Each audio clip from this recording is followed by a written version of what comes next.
there's actually a specific painting in this book that I was particularly interested in looking at,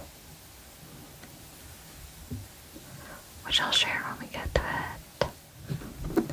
This is kind of an interesting art book. So it comes in this sort of case sleeve.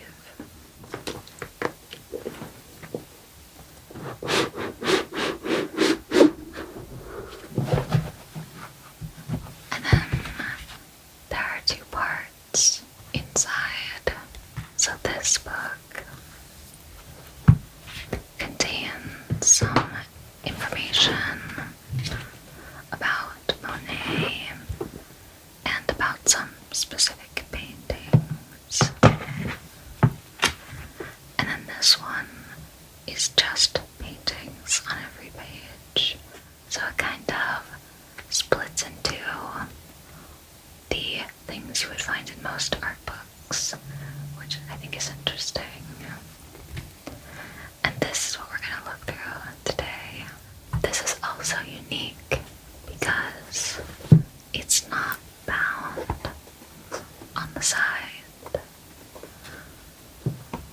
So it opens up accordion style, and theoretically you could lay the whole thing flat and look at it all at once. I wasn't sure why they'd done that, but then I saw someone say in the reviews of the book that this type of binding allows you every page to lay open flat easily, so you can look at the art more easily.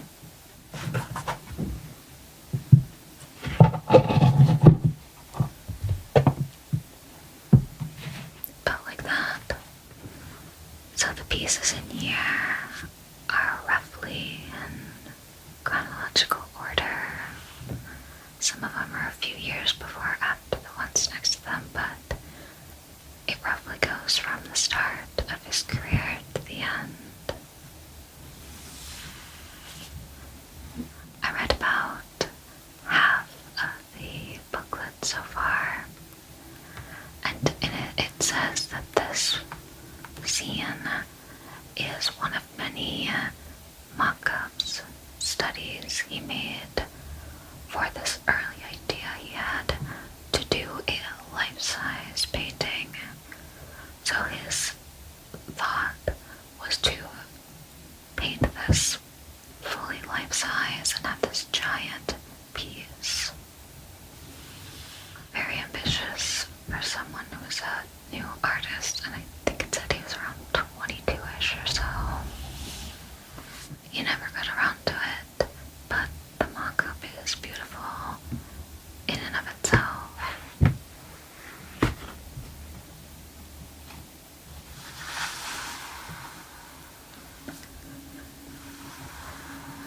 In these first paintings, you can see that he is sticking to a more traditional color palette, which is a very naturalistic looking color palette.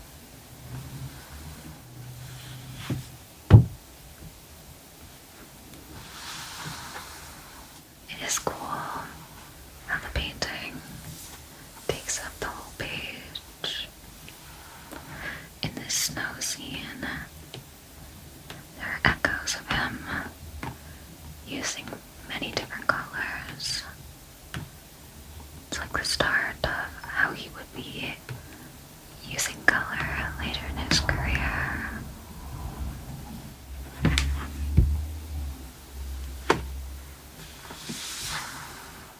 Here it starts getting more impressionistic. Some of these people are just made up of a few brush strokes. You can see how different it is already from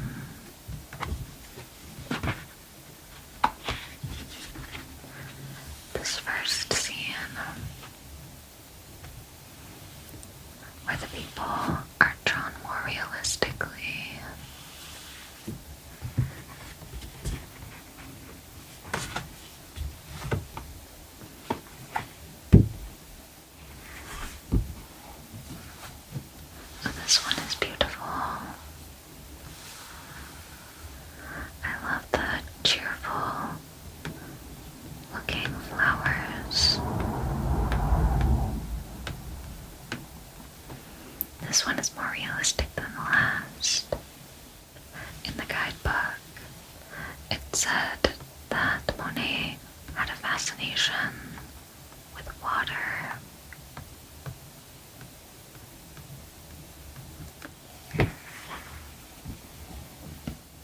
There was a nickname at the beginning of it that I want to share.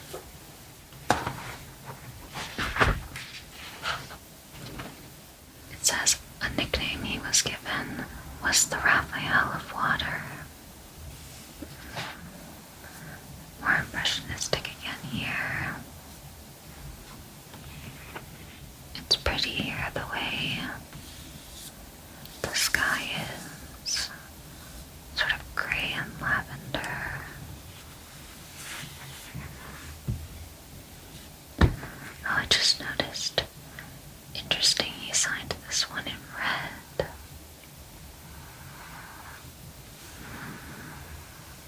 There's only a little bit of red in the painting. These tiny dots.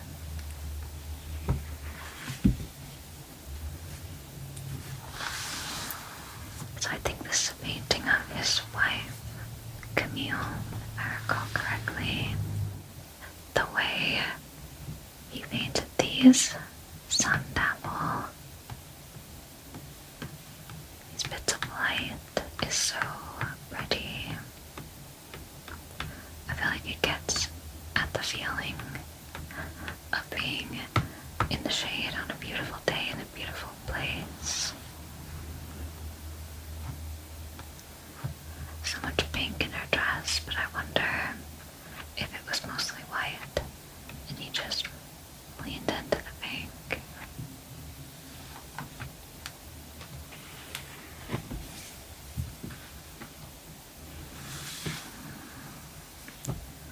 In the guidebook, I believe it said this was his house, right after he finally started selling some of his paintings.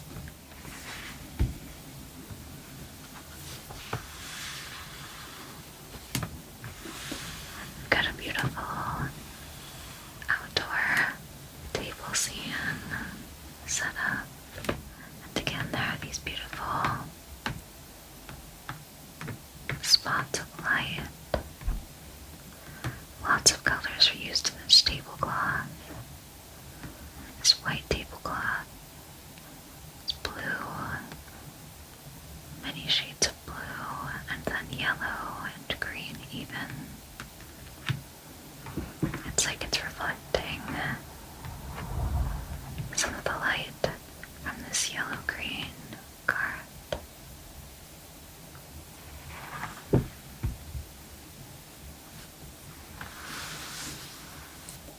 A still life. It's interesting to me that a lot of painters who didn't primarily paint still lifes, to me, a lot of the times the food looks like it's gone off a bit. Part of that, though, could be that I'm looking at it from the lens of someone who's really used to seeing hyper-edited photos of food online in advertising. I still think it's pretty, to be clear, but the way it's sort of gray and green on the rind of the fruit.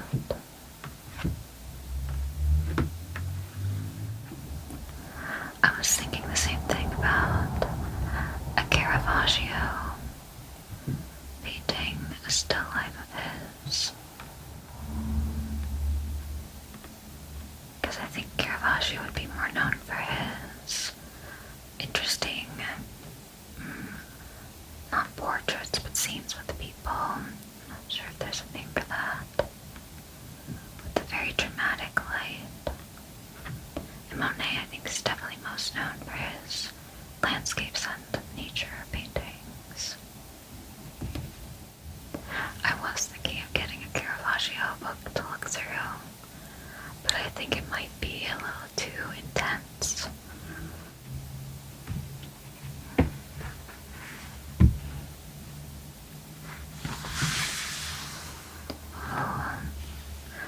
this is very pretty here. The way the colors in the foreground are kind of also dusty. The grass is gray and lavender, and the red flowers are so muted.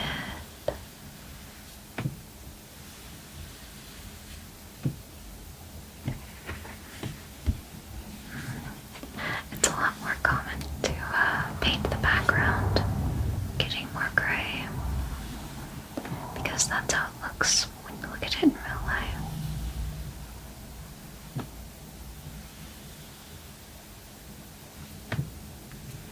So I wonder how purple the grass was. Was he painting shadows? Was some of the grass actually purple? Or did he just find that the purple suited the feeling best?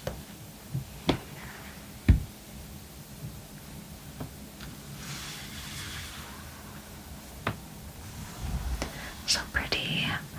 I feel like a lot of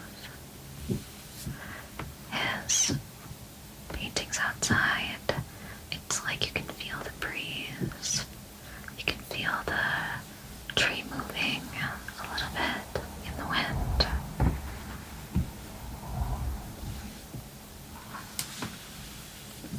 This is a very important painting in art history, because I believe this painting is the one that resulted in the name impressionists being coined for Monet and other painters who painted in that style. I believe the story goes that Monet and some other painters put on their own gallery or show, and a reviewer came and specifically wrote a bad review of this painting and said that it just gave an impression, and said that in a derogatory way. But then the people in the exhibit thought that was a great name for their movement, and they adopted the name for themselves and called themselves the Impressionists. I was thinking about it the other day, about how our movements get defined, and it's kind of fun that a lot of them are just a group of people getting together and going, we're the Impressionists, this is our art movement.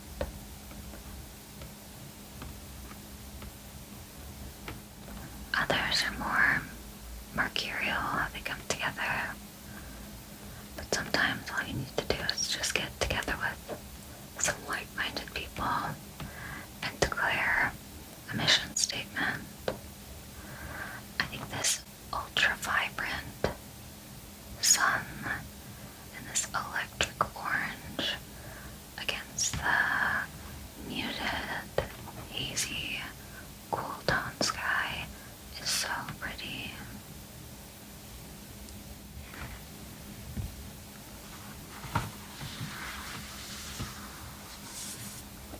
King of Water.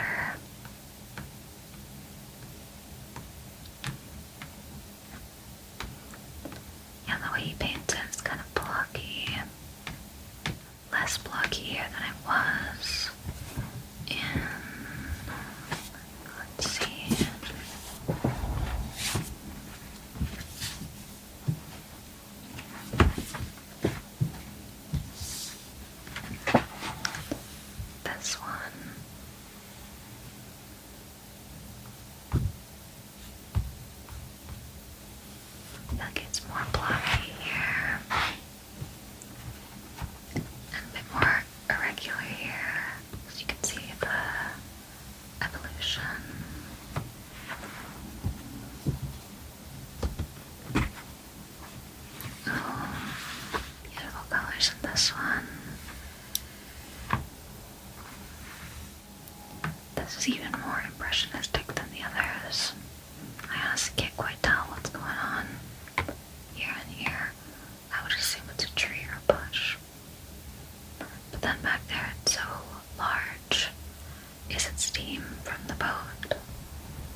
is an incredibly large tree.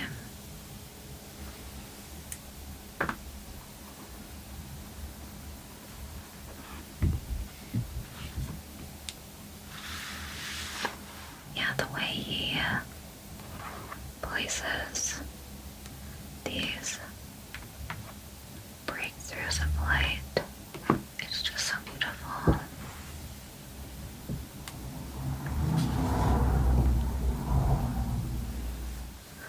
An interior of this train station. Now that's steam. How pretty. So many different shades of blue and teal and green.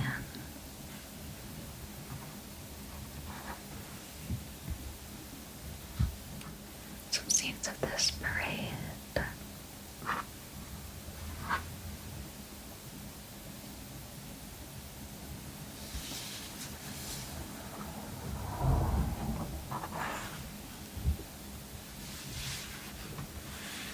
How beautiful. The colors are so soft.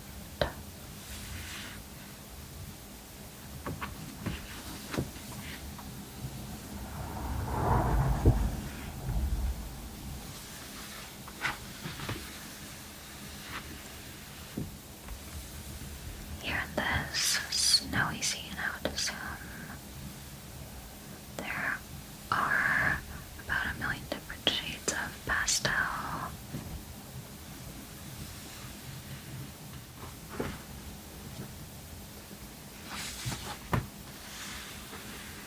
This gorgeous soft color palette, greens and peach and blue. It's beautiful how it's so left to right and up to down, or up and down, because the water is so left to right, and then these trees and their reflections. It's very balanced and pretty.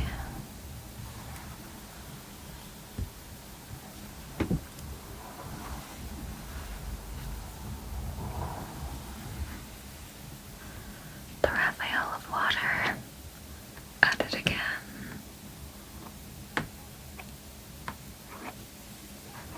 This stormy sea.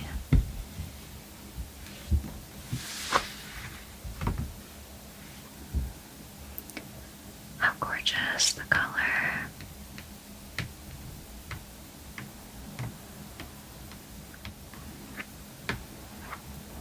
His paintings, so many of them, I would love to step inside. I'm sure this was a beautiful scene in real life, but the way he paints it makes it look even better.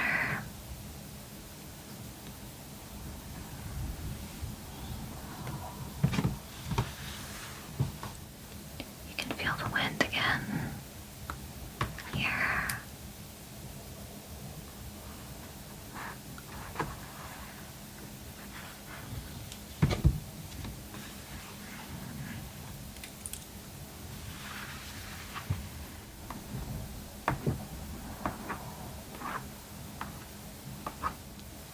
The light.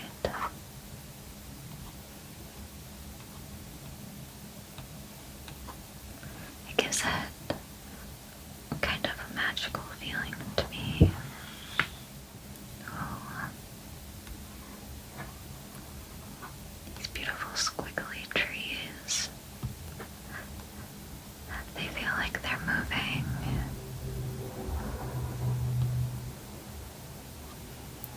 Towards the sun or towards the city in the back.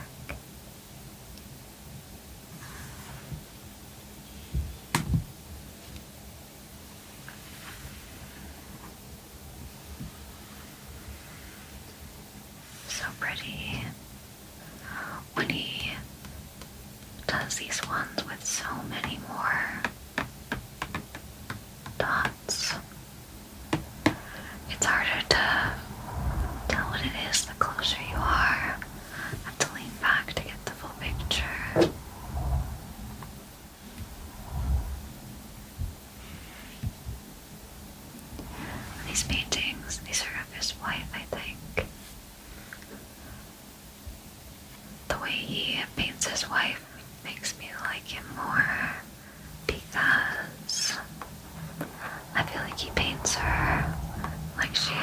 magical.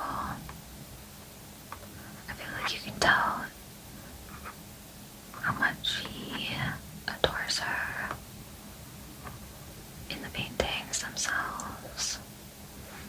The way he exaggerates these reflections of colors onto white is so pretty.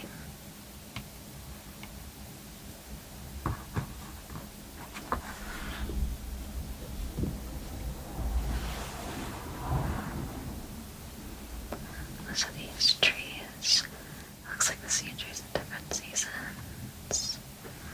Oh, very satisfying composition with the reflection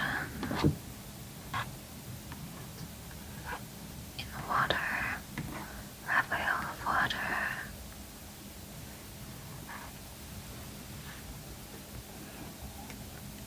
The water looks much more clear here. Used longer brush strokes.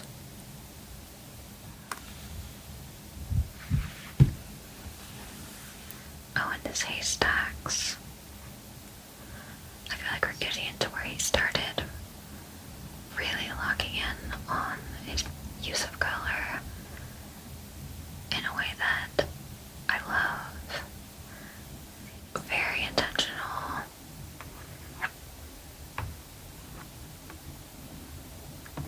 And really balanced and so pretty. I think this is one of his more famous paintings, the haystacks.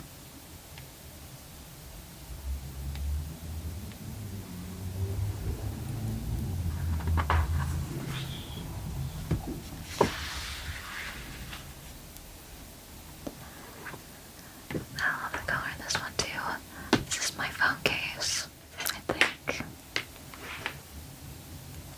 It is. Or a similar one. Yeah, I think it's this one.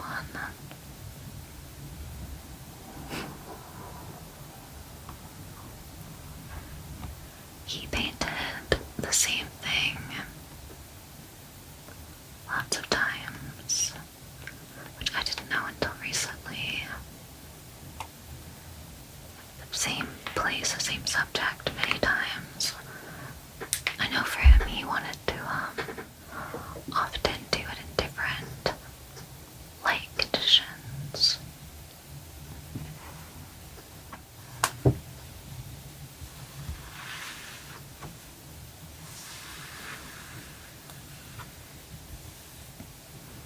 The reflection, so pretty.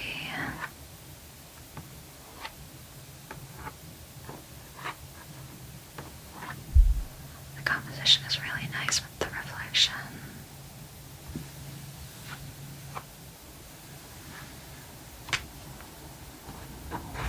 So nicely balanced.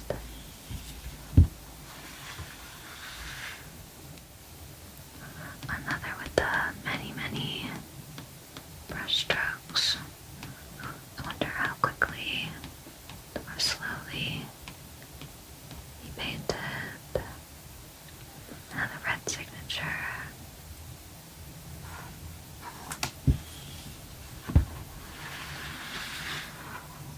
This is one of the things he painted about 1,000,000 times. I believe he painted it at a bunch of different times of day. I love how hazy it is.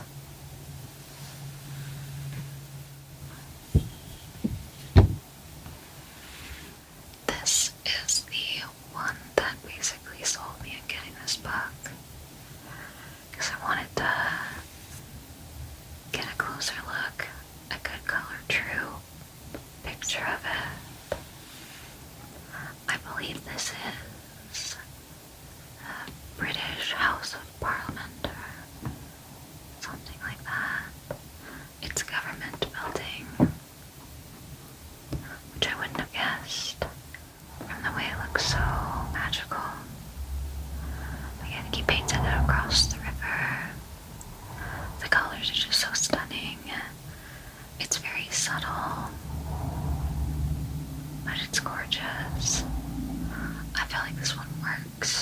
as well up close as it does far away. I think I like his longer brushstroke paintings more. Something about the longer brushstrokes feels very peaceful. I think I read somewhere online a while ago that with this and the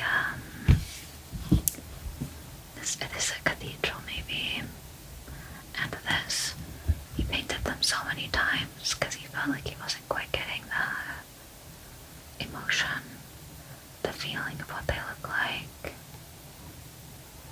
and so I kept trying. I'm not sure where I read that though, so hopefully it's true.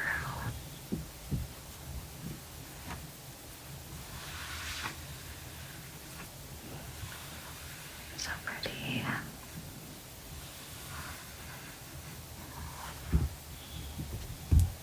Oh wow. What a departure. Here I feel like the little brush strokes works better for me personally. When it's flowers, it doesn't feel as chaotic as when it's roof.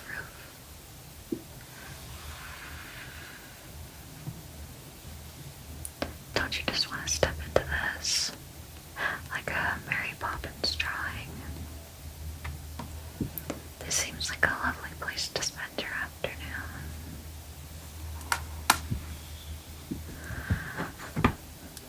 I know that the water lilies he painted were in his own garden at home. I wonder if this is too. He went so much more vibrant with the colors here.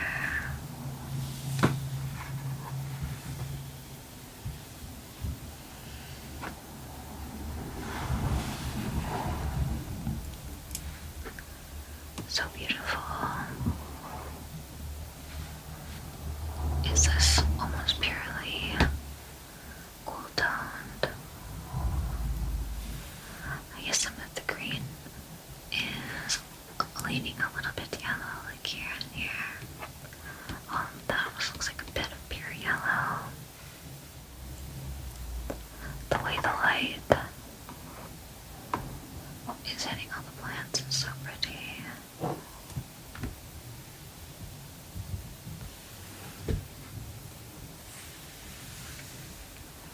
Here we are at our first water lilies. Or were there are water lilies in the water here. Yeah, he painted so many water lilies. I didn't know until recently just how many he painted. I'm talking like hundreds, possibly even like 1,000 paintings of water lilies. I could be remembering wrong, but I was definitely at least in the hundreds. This one is beautiful. I love the dark background, dark water. It still has these subtle highlights. And then he has the flowers looking so bright. They really pop more too because he outlined them in purple. You can see they're pretty distinctly outlined in purple, which is the complementary color of yellow. So it makes it pop. But then they also have a lot of green in them. So they look harmonious. And it's like it's reflecting off, but presumably very exaggerated. But I've never been to Monet's garden, so I don't know for sure.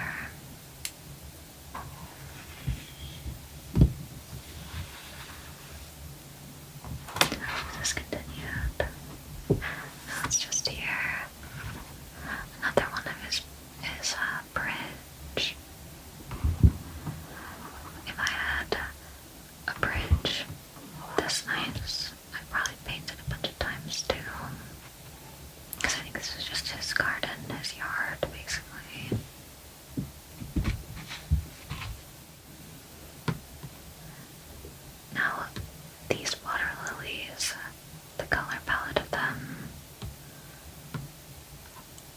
is similar to the ones that have been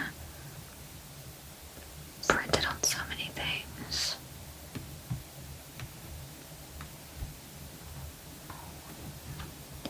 The way it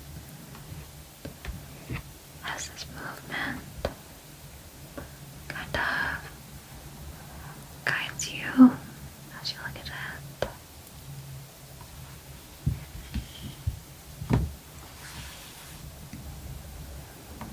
Yeah, you loved his water lilies.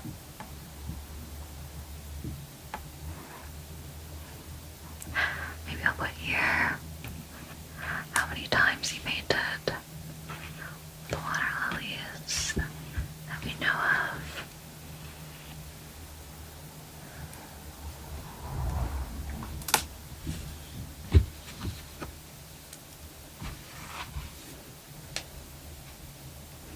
These kinds of trees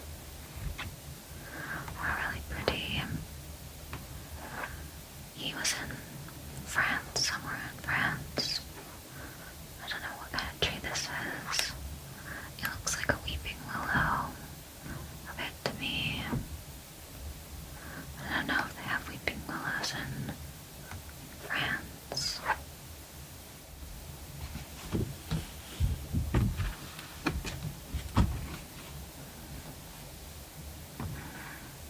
Raphael of Painting Water strikes again. Gosh, there are so many colors in this tree trunk. I want to say just about every color you can think of.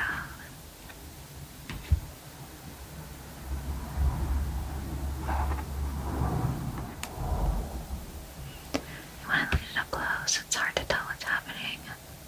When I kind of back up, you can see more clearly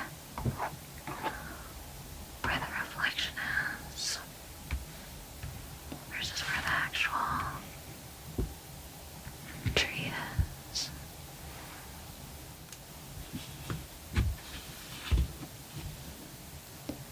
More beautiful water lilies.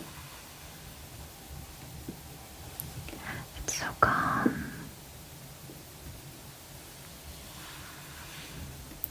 The way he paints things, it seems like he has a very pleasant disposition. The way he sees things.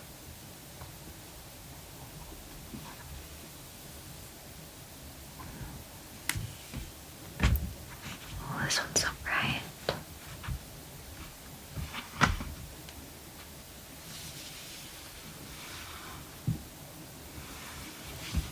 Very sketchy.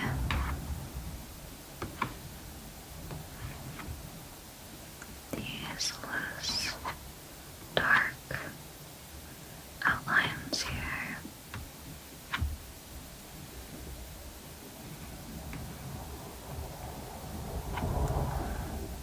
The background of this reminds me a little bit of Starry Night with the way it's swirling.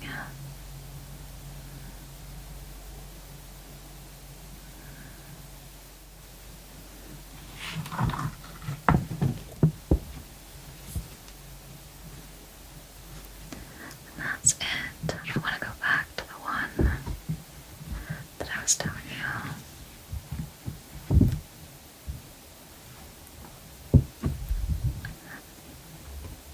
I was so interested in.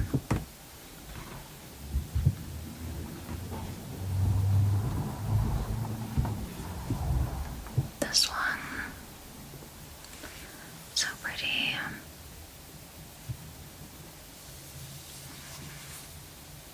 It feels more like he painted the aura of the scene rather than what he was seeing.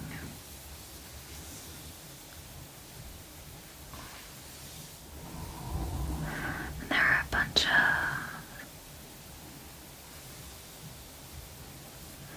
different variations of this exact scene, pretty much, with him using very different color.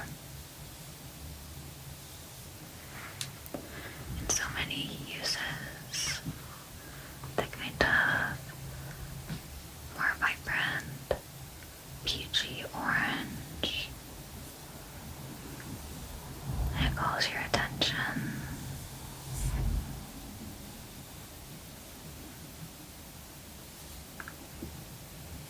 So gorgeous. I look to see if maybe I could get a print of this. But I think the ones that I was most interested in, there weren't official prints from, for example, the museum they're at. Just kind of prints that anyone's making based off the pictures of stuff online. And I kind of prefer to get more official prints that are going to be more color true when possible. I think this one, or some ones like it, they're in the Art Museum in Chicago. The big one, it might just be called the Art Museum of Chicago, but it might be called something else. If I'm ever in Chicago, I'll go look at it.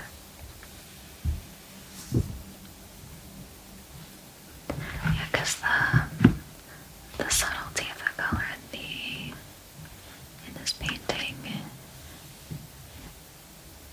is my favorite part.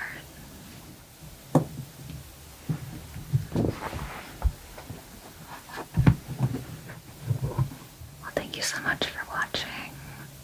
I hope it was relaxing. If you enjoyed this video, please